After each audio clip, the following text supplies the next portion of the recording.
Bem-vindo, meu irmão, bem-vindo, minha irmã, você que é devoto de Nossa Senhora. Estamos aqui com o nosso programa Magnificat, aquele programa que de alguma forma procura sempre olhar para Nossa Senhora, mas com um olhar inteligente, procurando compreender bem o sentido, o significado desta figura tão importante na nossa igreja, que é Maria de Nazaré, Maria Santíssima, e que para nós a gente chama carinhosamente de Nossa Senhora Aparecida, nossa querida mãe e padroeira. E nesse desejo de ir aprofundando cada vez mais, vocês sabem que Nossa Senhora ela é ímpar dentro da igreja, ela é uma figura muito especial, a gente até chama a devoção à Nossa Senhora de hiperdulia, né? Uma devoção muito particular a essa mãe de Jesus e nossa mãe. E existe então, em relação a Nossa Senhora, uma série de títulos, uma série de nomes, de atributos que são dedicados a ela. E alguns deles são chamados de dogmas. E nós queremos conversar um pouquinho sobre esses dogmas, que na verdade são 4 dogmas. O dogma da virgindade de Maria, o dogma da sua maternidade divina, o dogma da sua assunção ao céu e o dogma da sua imaculada conceição. E para conversar com a gente, eu convidei o Padre Camilo, que é um velho mestre em Mariologia. Seja bem-vindo, Camilo. Obrigado, Padre Ulisses. É uma alegria, mais uma vez, pela Academia Marial, podemos aí refletir uma dimensão da vida de Nossa Senhora. Eu agradeço o convite. Tá bom, vamos conversar um pouco, sempre lembrando para você, minha gente, que os congressos mariológicos, eles aprofundam sempre algum aspecto da vida de Nossa Senhora. E nós vamos ter agora do dia 18 ao dia 21 de maio, não se esqueça, viu? É o nosso 14º Congresso Mariológico, que eu peço para você fazer logo a sua inscrição. Abra aí a12.com/Congresso Mariológico, faça a sua inscrição para participar conosco. Não vai ser possível fazer tudo presencial, mas será possível fazer também assim online, né? E até com um atestado para aqueles que se inscrevem, tá bom? Então aproveita essa oportunidade. Mas vamos entrar, Padre Camilo, nessa questão do dogma. A primeira coisa que eu queria que você explicasse para nós, Camilo, é o que significa essa palavra dogma? Não é muito usual, a gente nem sempre diz isso, não é uma palavra que se fala na catequese da infância que a gente fez. Mas a igreja tem o dogma como verdade de fé, né? A palavra dogma é uma palavra grega que quer dizer decisão. É o momento em que a igreja decide por uma verdade de fé e ela passa a fazer parte aí da herança, aquilo que compõe a nossa fé em Deus e a nossa vivência em comunidade. Na igreja existem 44 dogmas e desses 44 dogmas, 4 se referem à Virgem Maria, como o próprio Padre Ulisses já mencionou. Então, dogma é uma verdade de fé, uma decisão que a igreja apresenta como aquilo que alicerça o que o nosso coração acredita. E todos os dogmas eles só são promulgados após passarem por 4 realidades, né, Padre Ulisses? Após investigar a Sagrada Escritura, o que ela fala dessa dimensão, o dogma também que vem pela questão da tradição que a igreja tem ao longo de sua história, através do magistério da igreja, que tem a missão de ensinar, mas é importante também o dogma, ele brota a partir do senso comum dos fiéis, né? Como o povo de Deus sente esta verdade em seu coração. Então, antes do dogma ser proclamado como verdade de fé para toda a igreja, ele brota também de uma vivência que a igreja reza em cima daquilo que o coração humano acredita. Agora, Padre Camilo, eu acho que é muito importante também a gente acentuar, o dogma não é toda a verdade, né? Ele é assim um limite mínimo daquilo que nós acreditamos, porque toda a verdade nós não enxergamos. A gente no mistério de Deus, a gente vislumbra, né? A gente, eu diria assim, a gente balbucia o mistério de Deus, né? Então, de repente, você chega a uma certa garantia, uma certa segurança, não, isso aqui deve ser realidade, deve ser verdade, né? Até porque diz respeito à nossa própria esperança, à nossa salvação. Então, o dogma, ele é, digamos assim, uma parcela dessa imensa verdade que é Deus e que não cabe na nossa cabecinha de jeito nenhum, gente. Agora, quando a igreja diz, não, isso aqui você pode acreditar, vale a pena, né? E é importante, então, isso aí, né, Padre Camilo, para que a gente não seja, assim, tenha crendices. Isso. Que a gente acredita em tudo, fulano apareceu aqui, já é verdade. Não é, não é, não é. Existem certos limites exatamente para dizer eu sou um bom católico, mesmo que eu não acredite naquela visão, naquela aparição, né? Então eu acho que é um certo também limite para a gente não sofrer de crendice constante, né? E é importante também destacar, né, Padre Ulisses, que o dogma ele não surge da noite para o dia, né? Há dogmas que levaram séculos de reflexão, de estudo para serem definidos. E como bem, né, o Padre Ulisses disse, não é uma verdade absoluta, ela não explica tudo daquilo que na fé nós anseiamos conhecer, mas ela traz uma dimensão de como Deus, em seu mistério de amor, entra na história humana. Quando formos mesmo refletir os 4 dogmas marianos, nós vamos ver dimensões da vida de Jesus que Nossa Senhora nos revelou. Primeiramente, pela disponibilidade com que ela acolheu o projeto de Deus em sua história. Cristo é a verdade. Os dogmas, então, cada um nos ajuda a conhecer um pouco do Cristo para que cada vez mais possamos permanecer nele. Isso, eu creio que é muito importante isso aí. Vamos entrar então, Padre Camilo, naquilo que é considerado o primeiro dogma de Nossa Senhora, né? Que eu sempre quebrei a cabeça para conseguir assimilar direito, né? Que é a virgindade perpétua de Nossa Senhora, né? Aquela história de que Nossa Senhora é virgem antes do parto, no parto e permaneceu virgem depois do parto, né? E que muitas vezes os nossos irmãos separados, que a gente chama aí os demais cristãos, principalmente evangélicos e tudo mais, eles não aceitam, porque eles vivem rebatendo na tecla, não, Nossa Senhora, depois que teve Jesus, teve uma filharada, que está tudo escrito na Bíblia aqui, né? E a igreja fala, não, ela preservou a virgindade dela. Como é que de onde surgiu a história dessa virgindade? Então, ele é um dogma antigo, já foi definido no século VII, né? Foi no Concílio de Latrão, pelo Papa Martinho I, e o Concílio de Latrão aconteceu em 649, e é neste concílio que se define a virgindade perpétua de Maria. Quando nós falamos da dimensão da virgindade, é muito além da questão física, né? A virgindade da qual Nossa Senhora é exemplo, até mesmo para toda a humanidade, diz muito mais dimensão com aquilo que toca o coração humano, aquilo que reveste a nossa alma. E a Igreja acolheu como verdade de fé que Nossa Senhora é virgem antes da concepção do Verbo encarnado, no momento do nascimento e também após o nascimento de Jesus. Ela permanece na bonita dimensão da virgindade, que é por excelência consequência da castidade, o coração casto de Maria, né? Aquele que Maria é a imagem do ser humano que encontrou no amor de Deus a razão de toda a sua alegria e de todo o seu prazer. Maria acolhe esta vontade, né? E faz desta vontade o que dá realmente significado à sua vida. Poderíamos até dizer, nenhum outro amor tocou o coração de Maria a não ser o amor de Deus. E no amor de Deus, Maria se sente tocada pelos seus filhos e filhas nas suas mais variadas necessidades. A virgindade de Maria, poderíamos resumir, é Maria que ama em Deus, né? Este amor puro que faz com que ela seja capaz de enxergar o interior da outra pessoa. As bem-aventuranças, lá em Mateus capítulo 5, ele traz uma bem-aventurança, felizes os puros de coração, porque eles verão a Deus. Maria cultiva esta pureza, né? Ela não se deixa tocar pelas paixões, pelos vícios que com muita facilidade tocam a nossa carne e às vezes por tocar a nossa carne nos desvia até mesmo daqueles propósitos espirituais que nós fizemos na vivência da fé. Maria, ela se reveste totalmente do amor divino, as paixões do mundo não a seduzem, porque ela se fez totalmente pertença nas mãos do Senhor. Creio que é muito importante, né, compreender o sentido espiritual da virgindade de Maria, né? Mais do que aquilo que a gente imagina como sendo virgindade física ou não, né? Que fica em segundo plano, pode ser importante, mas não é isso que se visa. Eu acho, sabe, Camilo, que Maria, do momento que ela falou ao anjo, olha, faça em mim segundo a palavra de Deus, segundo a sua mensagem, entende? Ela consagrou a vida dela totalmente àquele filho que ia começar a ser gerado dentro dela, né? Foi uma consagração total, ou seja, há uma relação muito estreita, direta entre aquilo que chamamos a virgindade de Maria, não é mesmo? E o filho ser filho de Deus, né?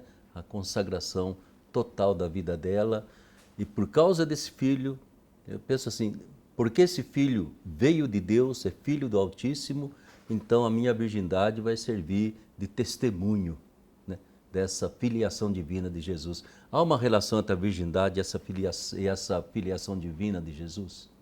Isso mesmo, é interessante porque a dimensão da forma como Deus entra na vida de Maria, como Maria tem o coração aberto e disponível para o projeto de Deus, isso revela que ela se entrega totalmente àquilo que Deus pede a ela, né? E neste momento em que ela diz sim ao Pai e acolhe Jesus, então Maria testemunha que ela é a mulher toda de Deus, né?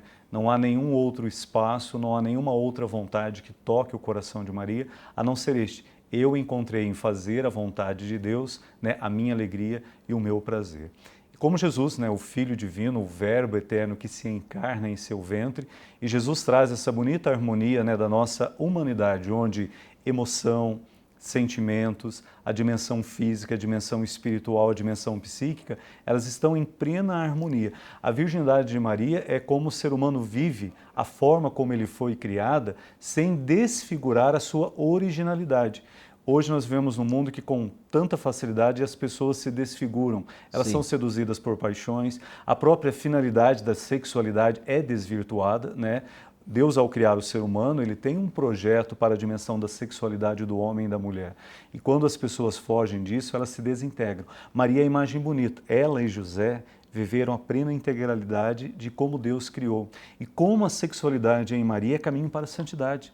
Hoje, às vezes, a gente faz uma leitura tão deturpada, ou a gente faz uma dicotomia, né? Separa aquilo que é do corpo, da carne, e aquilo que é do espírito. Em Maria não há essa divisão. A virgindade de Maria, tudo ali está unificado. Seu corpo, sua alma, a dimensão espiritual, a dimensão afetiva, ela vive de uma forma plena, né?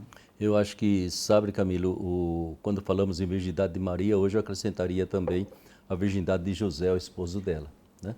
Porque ele acabou assumindo o projeto de Deus com Maria, ele acabou assumindo aquilo que foi absolutamente o inesperado, né? Que o Messias veio como filho do Altíssimo, filho de Deus, né? E ele acaba abraçando Maria como esposa e ao mesmo tempo abraçando essa consagração, essa doação total, né? Ele é filho de Deus, nós somos testemunhas desta filiação divina e nós consagramos o nosso corpo, a nossa castidade, todo o nosso ser, exatamente para dizer, ele veio do alto, ele veio do Altíssimo. Eu acho que é muito importante sempre em Nossa Senhora essa ligação profunda entre mãe e filho, né? A cristologia, o cristocentrismo de tudo que a gente refere a Nossa Senhora. E isso você já colocou, num certo sentido, a mensagem que isso vem para nós, né? Eu acho que é muito importante aquilo que você acentua. Nós banalizamos demais a sexualidade humana, né? Eu nunca digo assim para o pessoal não pecar contra a castidade, eu sempre digo não pecar contra a sexualidade, né? Isso. É alguma coisa, um presente tão bonito que Deus nos deu, uma capacidade que nós temos de gerar vida, mas uma capacidade também de gerar amor, né? União com alguém, e de repente a gente banaliza. A gente se torna egocêntrico, eu quero gozar, eu quero me satisfazer, o resto pouco me importa. Ou seja, essa banalização, eu acho que a gente vive muito isso, né? E isso é o que mais mantém o tabu sexual no mundo. Eu acho importante como que esse tabu é tão forte ainda na cabeça das pessoas do século XXI, né? Porque rende dinheiro, né? A velha adoração ao lucro que se faz, né? E com isso também um triste tráfico de mulheres, de jovens, de crianças para satisfazer exatamente essa estupidez humana do instinto sexual, né? E é bonito compreender, né, Padre Ulisses, que o dogma da virgindade perpétua de Maria mostra que a virgindade, ela não é uma renúncia, não é uma perda pela qual Maria passa, mas a forma como ela acolhe este dom tão sagrado de Deus, que é a sexualidade humana, e vive a sexualidade justamente iluminada por um projeto, né? Um projeto que vem pela fé, de como ela acolhe a vontade de Deus em sua vida. Então, a virgindade de Maria nos leva a refletir aí a dimensão da sexualidade, que vai muito além da dimensão do contato físico, né? Maria não é menos mulher porque não viveu a dimensão da sexualidade física. Muito pelo contrário, Maria é a mulher completa. É aquela que entende que para além, né, do corpo existe justamente a dimensão daquilo que o coração acolhe. Maria compreendeu que o verdadeiro prazer e a realização de um ser humano está quando o amor nos reveste. Pessoas que vivem a dimensão da sexualidade fora do amor se esvaziam. Quando a sexualidade é vivida na plenitude do amor, ela se completa. Exatamente. E eu acho que é muito importante, então, a gente olhando para Nossa Senhora e dizendo uma mulher sempre virgem, entende? A gente está exaltando o sexo e não diminuindo ou banalizando, né? Porque muitas vezes eu acho que ainda existe na cabeça da gente aquela ideia, né? Sexo, acho que é um negócio meio criado pelo diabo, viu? Tanto assim que os sacerdotes do Templo de Jerusalém não podiam ter relações sexuais quando estavam para ir lá para o templo, porque parece que aquilo sujava, né? E a própria mulher, quando dava luz, tinha que se purificar porque sujava. Ou seja, a gente tem certas ideias que foram formadas dentro de várias culturas, de muitos povos, né, que vem constantemente essa ideia, né? Sexo é uma coisa suja, sexo é uma coisa pecaminosa, né? E quando exatamente, né, seria o oposto, é um dos mais bonitos instrumentos de união, de amor, de vida que Deus deu ao ser humano, né? Então acho que fica, né, como ensinamento para todos nós que somos devotos de Maria, que o dogma da virgindade de Nossa Senhora é para nos ajudar a compreender, né, a sexualidade como um caminho para a santidade. Né? Você não pode separar a dimensão do corpo da dimensão espiritual. Nós somos seres unificados. E Maria, ela ensina esta grandeza. Como viver a sexualidade humana dentro de um projeto no qual o amor é a grande motivação para compartilharmos nossa vida com alguém. Maria, sempre virgem, compartilhou sua vida com José e ela mostra que a sexualidade vai muito além do órgão sexual, né? A sexualidade está no ser humano como um todo, né? Como eu acolho o outro, como eu sou presença na vida do outro, como a minha vida é imagem e reflexo do amor de Deus na história das pessoas com as quais nós convivemos. Então a virgindade perpétua de Maria nos dá essa bonita lição de encontrar e redescobrir o valor sagrado da sexualidade humana, que não é algo sujo nem algo feio, é algo sagrado, algo criado por Deus. A sexualidade é um dom divino. Um dom divino, né? Por isso que a gente pode dizer sempre, Maria sempre virgem, rogai por nós, né? E vamos entrar então num outro dogma, numa outra beleza, maravilha realizada por Deus e Maria, chamada maternidade divina, né? Que o grego chama de Theotokos, um nome assim que soa forte, bonito. Qual é a origem, a história desse dogma da maternidade divina, em que ficou aquela história? Maria é mãe de Deus, Maria é mãe só de Jesus, Maria é mãe só da parte física dele, né? Como é que é isso aí, essa história toda? O dogma da maternidade divina é o primeiro dogma mariano, né, que a Igreja definiu, isso lá em 431, no Concílio de Éfeso. Era Papa, na época, né, Celestino I. O dogma da maternidade divina de Maria vem trazer para o coração dos cristãos esta verdade de fé. Nossa Senhora é mãe do Cristo todo, né? Ela não é mãe apenas de parte de Jesus, só da sua dimensão humana. Maria é mãe de Deus. A partir do momento em que Deus, o Verbo encarnado, né, é gerado no ventre de Maria, Maria se torna mãe do Filho de Deus e, por consequência, mãe de Deus, né? Isso, claro, por graça e por desígnio divino. No início da igreja, né, padroeces mesmo, havia uma grande confusão e isso permanece até hoje. Algumas igrejas mesmo protestantes têm uma grande dificuldade de aceitar. Sim. Eles dizem, Maria é mãe do Cristo homem, Maria não é mãe de Deus. Mas esse dogma traz como verdade, não, ela é mãe de Deus, porque você não separa Jesus da sua divindade e a sua humanidade. Ele assumiu tanto a nossa humanidade que o Deus se fez homem. Deus não só interpretou um papel de homem quanto esteve entre nós. Deus assumiu a humanidade e Maria gera o Cristo divino e o Cristo humano. Então, eu tenho a impressão de que às vezes as pessoas, os cristãos não percebem, entendem que esse é um dogma primeiramente cristológico, né? Ele se refere a Jesus em primeiro lugar, né? Porque se eu nego essa Theotokos, a maternidade divina de Maria, né, eu estou voltando aquilo que se chamava no começo do cristianismo docetismo, né? Aquele Jesus de Nazaré fez de conta que era gente, né? Mas ele podia dar show porque ele era Deus Todo-Poderoso, né? Aquilo que a teologia chama de kenosis, não, ele se aniquilou, né? Ele assumiu a nossa natureza humana. E talvez a velha filosofia ainda ajuda a gente, né, Camilo? Porque na filosofia diz, aqui está a pessoa, o meu eu, a minha consciência. Aqui está a minha natureza humana que nós temos, né? E de repente para Jesus vem a natureza divina também. Duas naturezas, mas um só eu. Uma só pessoa e Maria é mãe dessa pessoa. Exatamente. Né? E desde que quando você tem a consciência de quem é Jesus, qual é a missão que ele vem realizar, você também automaticamente se chega a definir quem é Maria na vida do Cristo. Qual é o papel que ela tem diante daquilo que Jesus, como Deus que assumiu a humanidade, vem realizar, né, em nosso meio. Quando a igreja então toma consciência que Jesus, né, é Deus, mas presente em duas naturezas, a natureza humana e a natureza divina, também se chega à conclusão na fé que Maria é mãe de Deus e é mãe do Cristo homem. As duas humanidades, as duas dimensões presentes no Cristo, natureza divina, natureza humana, Maria é que gera esta realidade em seu filho. E é interessante, até porque ter medo de dizer que Maria é mãe de Deus, entende? Porque você entende imediatamente que ela não é mãe do Verbo Eterno, né? O Verbo Eterno, gerado pelo Pai e pelo Espírito Santo, evidentemente que Maria, ela veio muito depois, ela é criatura, eles são criadores, né? Então, quando nós dizemos que Maria é mãe de Deus, é exatamente desse Deus aniquilado, feito nosso irmão, nosso Redentor, nosso Salvador. Mas é Deus que está ali, né? Não é uma parte humana e uma parte divina. Isso eu acho que é muito importante para nós, porque a nossa fé em Jesus nos leva exatamente a esse mistério da maternidade divina de Maria, né? E a nossa devoção, nosso amor a Maria nos leva sempre a reconhecer em Jesus uma verdadeira encarnação, né? E não um faz de conta, né? Uma demonstração. Não, ele encarnou-se para valer.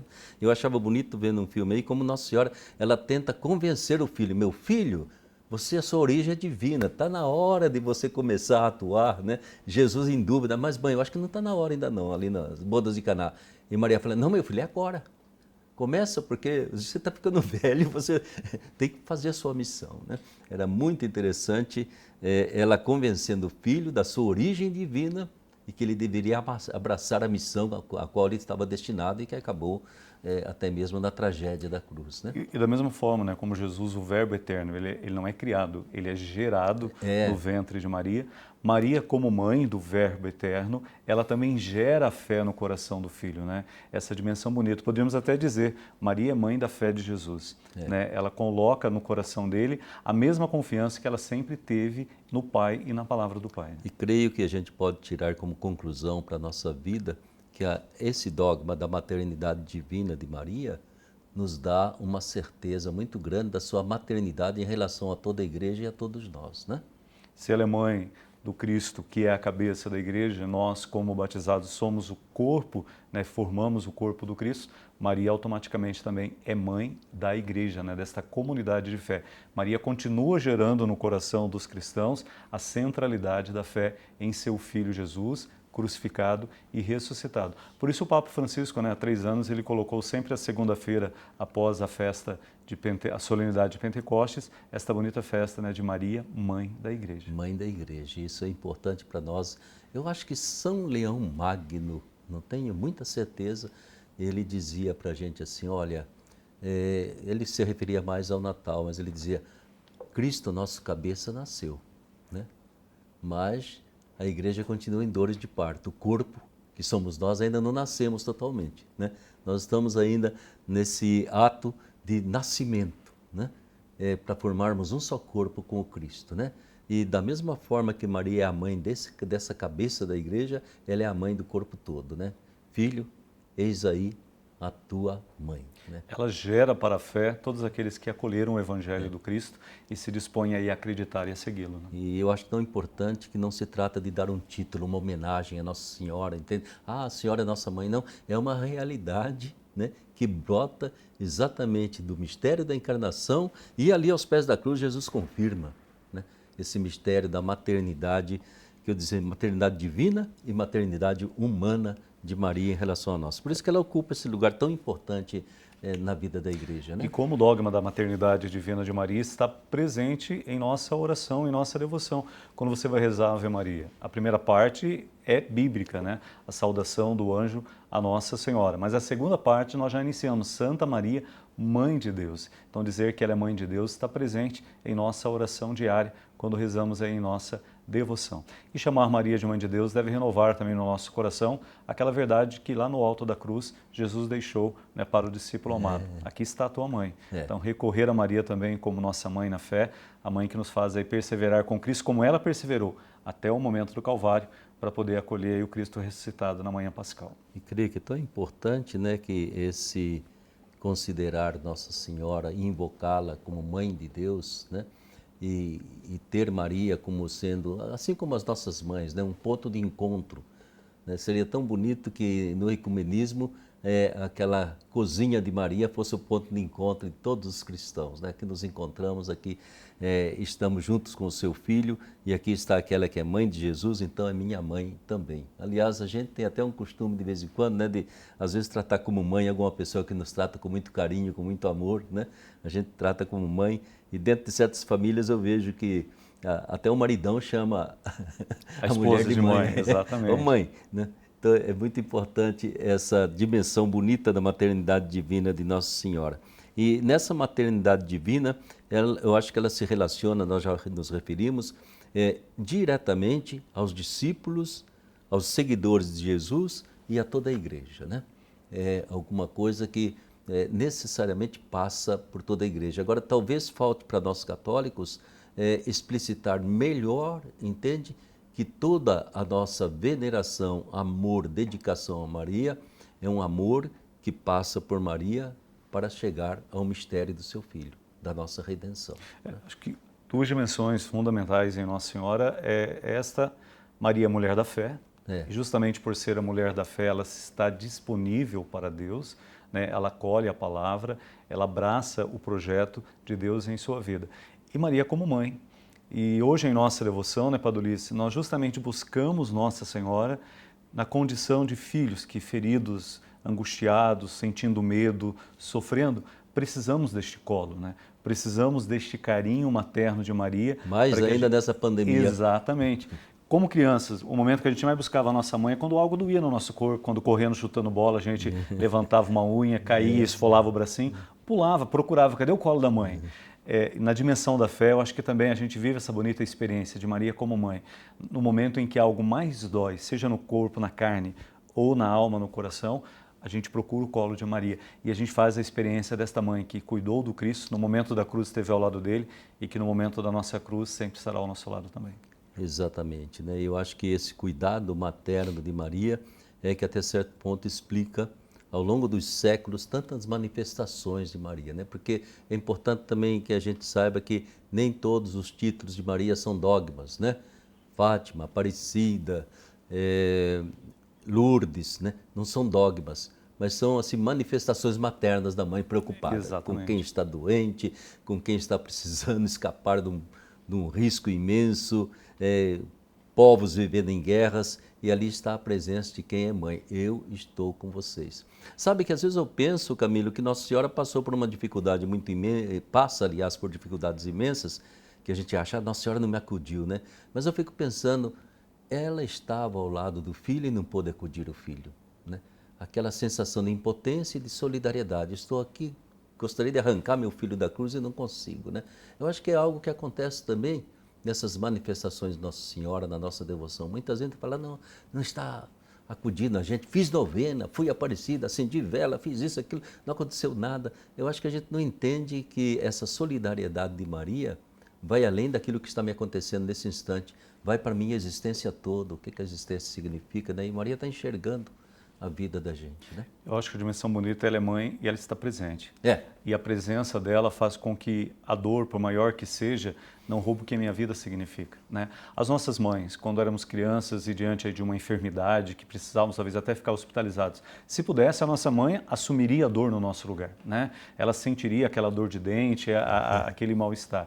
Maria, ela está nessa dimensão bonita, né? Ela não tem a missão de tirar, mas ela tem que dizer, eu estou carregando você no colo e juntos nós vamos passar e nós vamos vencer este momento difícil. Acho que é essa a presença fundamental de Maria como mãe na nossa vida de discípulos de Jesus, né, na nossa vida de igreja. Ela permanece ao nosso lado e estará conosco até o fim.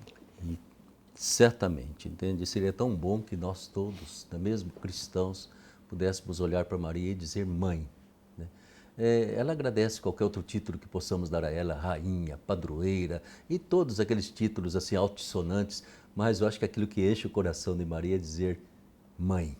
A hora que ela escuta isso, é o que ela falou, essa é a minha missão, foi isso que o filho me pediu, essa eu quero levar em frente. E tomara que essa mãe nos unisse a todos nós cristãos, nos levasse assim ao diálogo, nos levasse a viver buscando a paz, a justiça juntos, de mãos dadas, não é mesmo? A superar essas coisas mesquinhas que às vezes nos separam, para que a gente pudesse se unir no essencial. O essencial é o reinado de Deus no coração do ser humano, dentro da sociedade, no mundo todo, né? E tudo isso, tudo que é vida, não se faz sem pai e mãe. E é por isso que também Deus quis que para tudo aquilo que é a evangelização, tudo aquilo que é o reinado de Deus no mundo, tenha um pai, tenha uma mãe. E é o que nós queremos pedir a Nossa Senhora, agradecendo ao Padre Camilo esse momento que tivemos. Muito obrigado, Camilo. Eu que agradeço, Padre, pelo convite. É sempre uma alegria falar de Nossa Senhora. Exatamente, né?